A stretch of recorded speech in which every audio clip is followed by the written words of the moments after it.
Maître, la leçon sur l'humilité comme principe d'évolution m'a été vraiment utile. Je me sens en parfaite connexion avec Dieu et les hommes de grand esprit. Je suis content pour toi. Rien n'est plus agréable que de voir mon disciple évoluer et trouver sa place dans la vie. Ce n'est pas trop te surestimer, mais je ne vois pas de maître qui pourrait vous égaler. Vous êtes unique. Tu commets une grave erreur en pensant ainsi. Je ne suis ni parfait, ni unique dans ce monde. Mais si vraiment tu le crois, alors sache que je ne suis pas le seul.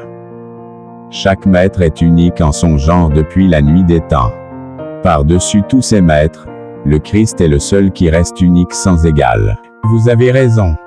Le Christ reste le même hier, aujourd'hui et éternellement. Le maître sans égal.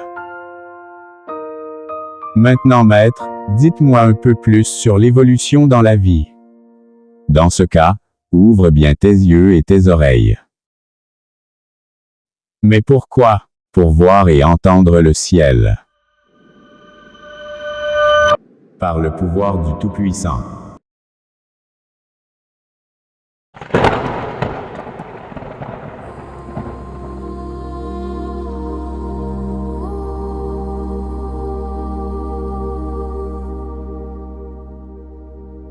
Pour évoluer dans la vie, l'humilité n'est pas la seule chose à quoi vous devez penser. Mais elle doit être accompagnée de la tempérance.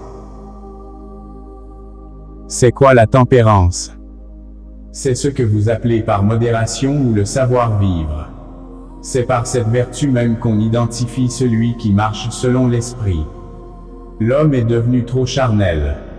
Et il est rempli de convoitises. À cause de cela, il est devenu son propre destructeur. Il se voit bon à ses yeux. Il se conduit comme ne possédant pas en lui la fraction de Dieu, l'étincelle de vie qui l'anime. Il se laisse dominer par ses désirs qui lui empêchent de progresser dans la vie et même jusqu'au niveau supérieur de vie, la dimension spirituelle. C'est à cause de cela qu'il y a des débauchés, des ivrognes, des envieux, des jaloux, des gourmands, des violents et d'autres de semblables dans votre monde.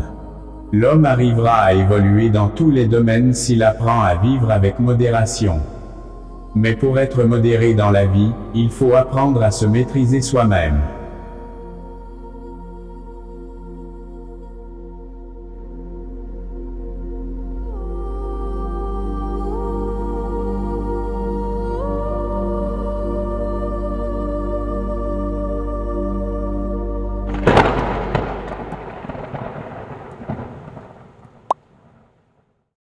Pour être modéré dans la vie, il faut apprendre à se maîtriser soi-même.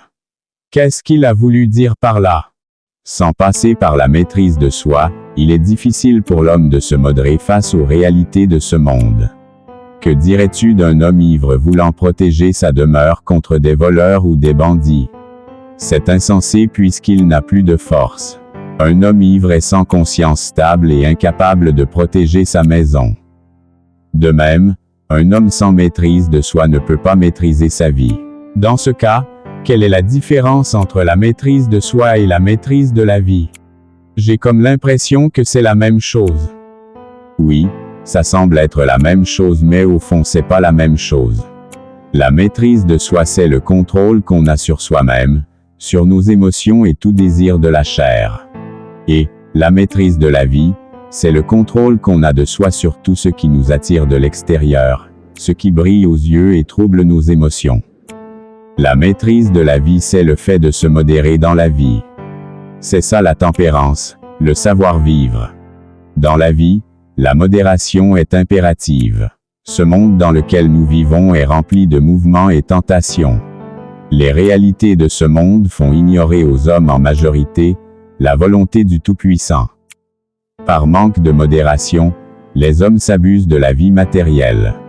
Ils voient bon tout ce qui brille et se laissent attirer par ce qu'ils trouvent précieux. Tandis que tout ce qui attire n'est pas forcément bon. Se maîtriser soi-même, c'est dominer tous les produits de la chair, à savoir l'impureté, la jalousie, la haine, la colère, l'envie, la débauche, l'égoïsme, la gourmandise, l'impatience, et bien d'autres. Se maîtriser dans la vie ou savoir vivre, c'est savoir s'abstenir de l'amour de l'argent, de la luxure, des excès, de l'orgueil de la vie, et de l'amour des plaisirs plus que Dieu. Car toutes ces convoitises résultent. La trahison, l'adultère, l'ivrognerie, la prostitution, les sectes et bien d'autres. C'est même la modération dans la vie qui confirme aux autres que tu possèdes en toi quelque chose de divin, et que tu marches selon l'esprit. Et, quand tu marches selon l'esprit, tu évolues. S'abstenir des excès en tout égard, c'est ça la sagesse, et tu marcheras dans le chemin du salut en toute honnêteté.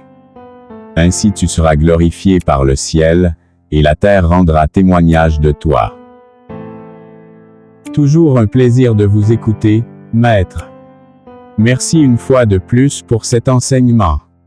Je n'ai pas de commentaire à faire. Tout est clair. Rassurez-vous toujours que votre enseignement fera le tour du monde. Il faut que les enfants de Dieu se réveillent. C'est une joie de toujours satisfaire ta soif de connaissance.